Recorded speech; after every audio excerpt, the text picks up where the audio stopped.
안녕하세요. 오늘은 기억의 뇌과학 리사 제노바 지음 이 책을 한번 살펴보도록 하겠습니다.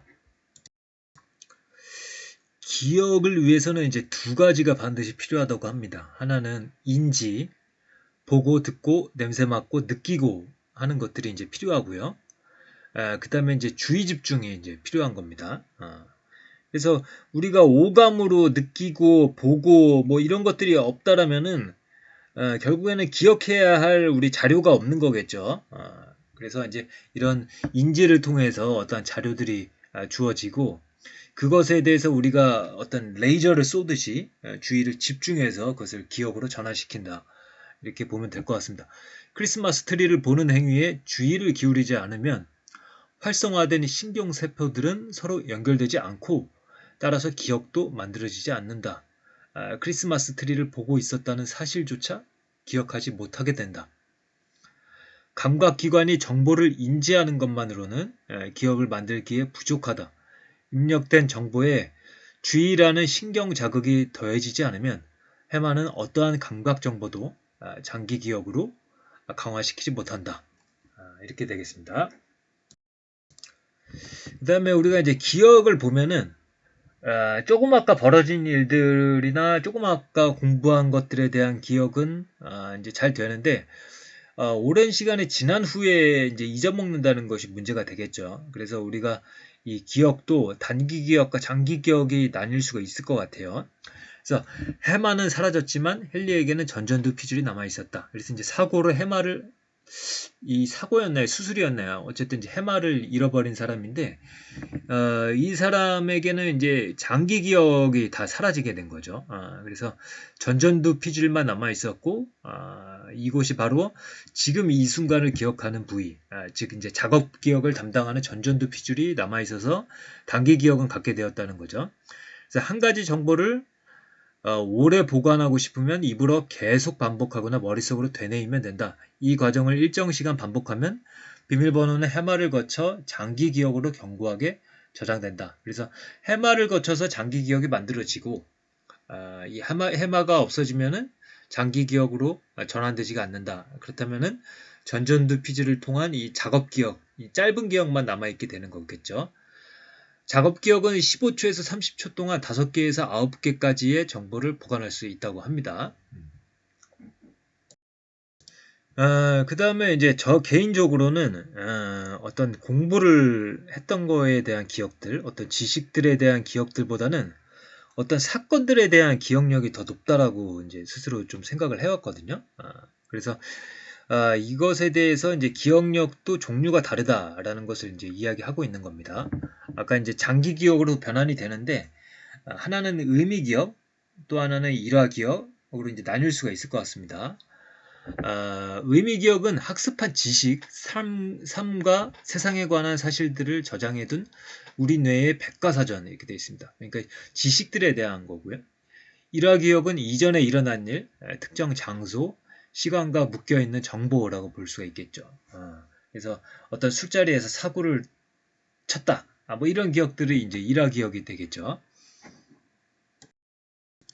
그래서 우리가 이제 지식들에 대한 기억, 의미 기억, 의미 기억을 이제 확실하게 이제 머릿속에 잡아두기 위해서는 일단은 이제 반복을 할 수가 있겠죠. 아까 말씀드린 대로 반복을 할 수가 있는데 반복보다 더 효과적인 게 반복해서 질문하고 답하는 것이 반복해서 읽기만 하는 것보다 효과적이라고 합니다. 그래서 옛날에 이제 고등학교 때나 이렇게 공부할 때 보면은 시험 기간 전에 이렇게 막 우리 뭐 서로 물어보자, 뭐 답해보자 이렇게 하는 친구들이 있었어요. 그런데 실제로 그렇게 해보면 효과가 꽤 좋다는 것을 알 수가 있죠. 그래서 이렇게 질문하고 답하는 것이 굉장히 효과가 좋다라는 겁니다. 그 다음에 이제 실제 경기 상황처럼 배치되어 있는 체스보드를 딱 5초만 보여줬을 경우, 이 체스 선수들은 그것들을 다시 이제 기억을 잘 한다고 하죠. 근데 일반인들은 이걸 기억을 잘 못합니다. 하지만 이제 이 체스의 말들을 무작위로 배치를 하면은, 그래서 체스 규칙을 적용할 수 없는 상태가 되면 체스 선수들도 기억력이 일반인들과 다를 게 없다고 합니다. 그러니까 결국에는 말과 그 말의 위치, 그러니까 체스 말이죠. 체스 말과 그 말의 위치가 만드는 의미야말로 고수들이 보여주는 놀라운 기억력이다. 그래서 우리가 기억을 하려면은 또 의미를 부여하는 것이 또 이제 기억하는데 이제 좋은 방법이라는 거죠. 그래서 이제 무작위적으로 외우는 것보다 우리가 뭐 문장으로 뭐 만들어서 외우면은 또 이게 기억이 잘 된다고 하지 않습니까? 그런 것들이 다 의미의 부여를 활용하는 방법이 되겠죠. 그다음에 뭐 이제 시각화라는 방법도 있는데요. 시각화도 있고 뭐 장소 뭐 이런 것들도 있는데요. 뭐 예를 들어서 뭐 이런 거죠. 우리가 기억해야 하는 것들을 뭐 이제 마트에 가서 사야 하는 물건들을 뭐 달걀, 뭐 우유, 뭐 이런 것들을 계속 머릿속에 기억해서 가야 되는데 그게 잘 기억이 나지 않을 수가 있으니까 그 기억을 할 때 뭐 달걀은 우리 집에 우체통에 연상을 하고 대무는 뭐 우유, 그다음에 뭐 수도 계량기는 뭐 콩나물, 뭐 중간무는 뭐 파, 뭐 이런 식으로 기억을 해두면은 나중에 이제 그 대문, 뭐 우체통, 뭐 이런 것들을 기억함으로써 이게 잘 기억이 된다.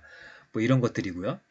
그다음에 뭐 시각화 같은 경우에도 뭐 숫자를 외우는데 뭐 1, 2, 3 뭐 이렇게 외운다고 치면은 1에는 뭐 도날드, 2번은 뭐 울프, 뭐 3번은 뭐 이런 식으로 뭐 이게 시각화할 수 있는 것들과 그를 접목시켜서 외우면은 잘 기억이 될 수 있다라는 겁니다.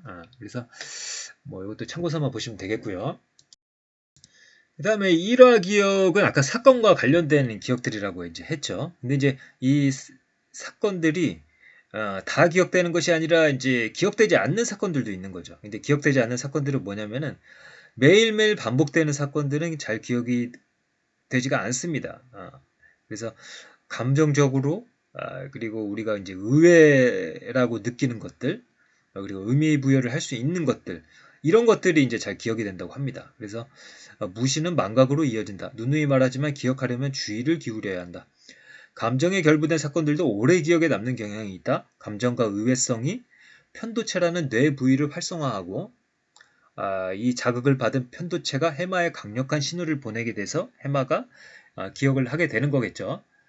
그래서 저 개인적으로 이제 일화 기억력이 의미 기억력보다 좀 높은 것 같은데요.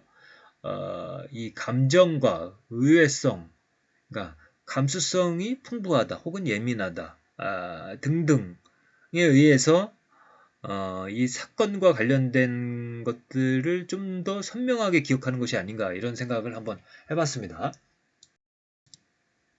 그 다음에 이제 근육 기억이라는 게 있는데요. 의미 기억과 일화 기억이 해마를 통해 강화되는 반면 근육 기억은 뇌의 기저핵이라는 부위에서 연결된다. 특정 분야의 초보자가 달인으로 성장하는 동안 뇌의 변화를 스캔해 관찰하면 관련 동작을 할 때 활성화되는 운동 피질 부위가 커지는 것을 알 수 있다. 가령 피아니스트라면 손가락의 움직임에 관여하는 운동 피질 부위가 커지고 뭐 점점 커지게 된다는 거죠.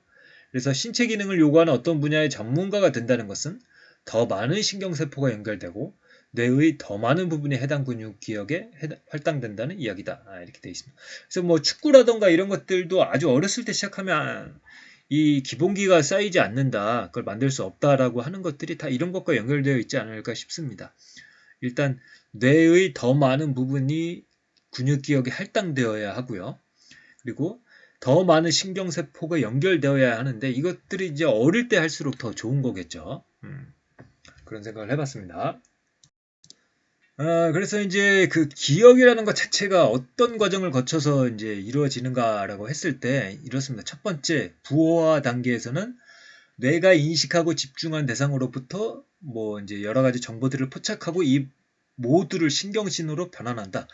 두 번째, 강화 단계에서는 뇌가 이전까지 서로 무관하던 이 신경 활동들을 서로 연관성을 갖는 하나의 패턴으로 연결한다. 이렇게 연결된 패턴은 세 번째 저장 단계를 거치면서 신경세포들이 영구적인 구조 변화와 화학 변화를 겪으면서 지속성을 얻는다. 그런 다음 마지막 인출 단계에서는 연결된 패턴을 활성화할 때마다 이전에 학습하고 경험한 것들을 다시 들여다보고 회상하고 알고 인지할 수 있게 된다. 그래서 이제 우리가 경험에 포함된 정보 뭐 등등을 뇌가 수집하면 뇌에 있는 해마라는 부위가 이 정보들을 연결한다. 그래서 아까 말씀드린 대로 주의력이 높아야지 이 해마가 이 정보들을 연결을 하겠죠.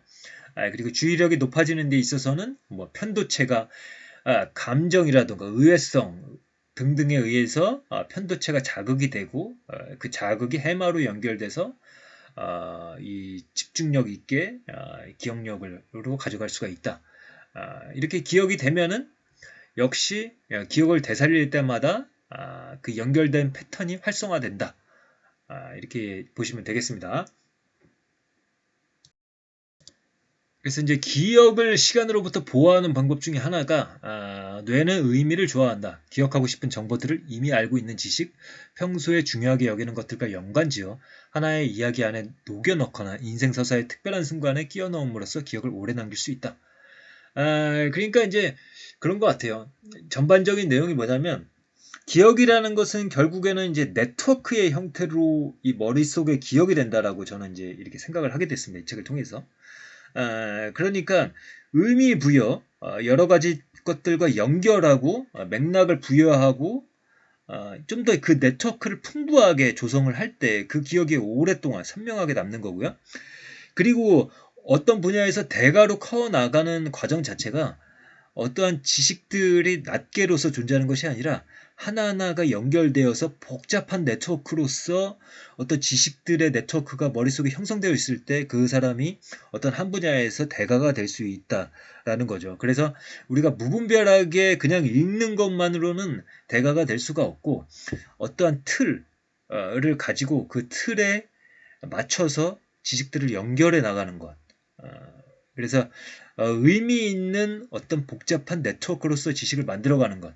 그것이 대가가 되는 과정이 아닐까 싶습니다.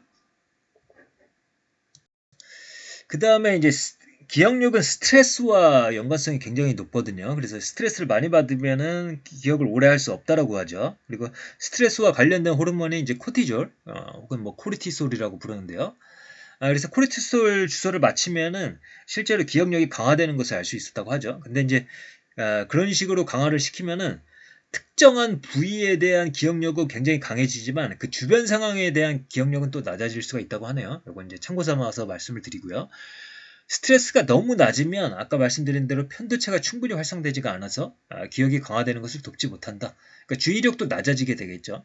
반면 스트레스가 너무 지나쳐서 스트레스에 압도되어 있고 뭔가 집중할 수가 없고 오히려 뭐라 그럴까요? 완전히 혼비백산한 상황이라면은 집중할 수도 정보를 처리할 수도 없게 되는 거겠죠.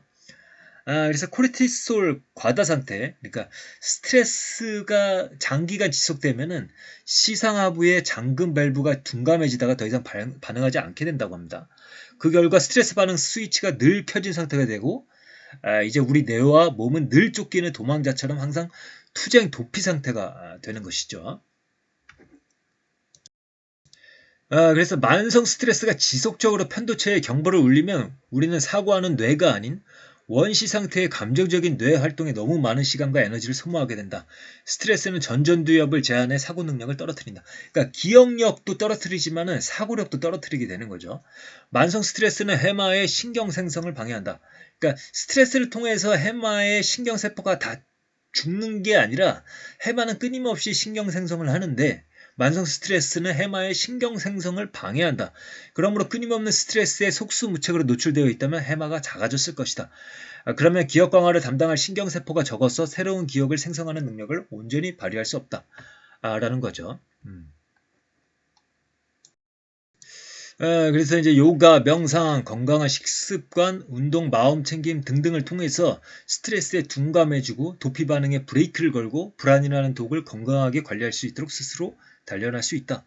이렇게 하면 고혈압, 염증, 불안, 스트레스를 낮출 수가 있고요. 코르티솔 수준도 정상화된다고 합니다. 그래서 8주 동안 하루 30분씩 매일 명상을 한 사람의 해마는 명상을 하기 전보다 눈에 띄게 커져 있었다고 합니다. 이론적으로 우리는 해마의 한계치까지 정보를 채울 수 있다. 따라서 낮잠을 자는 동안 새롭게 만들어진 기억의 극히 일부라도 강화해 놓으면 새로운 기억을 강화하는 데 필요한 공간을 조금이라도 확보할 수 있을지 모른다.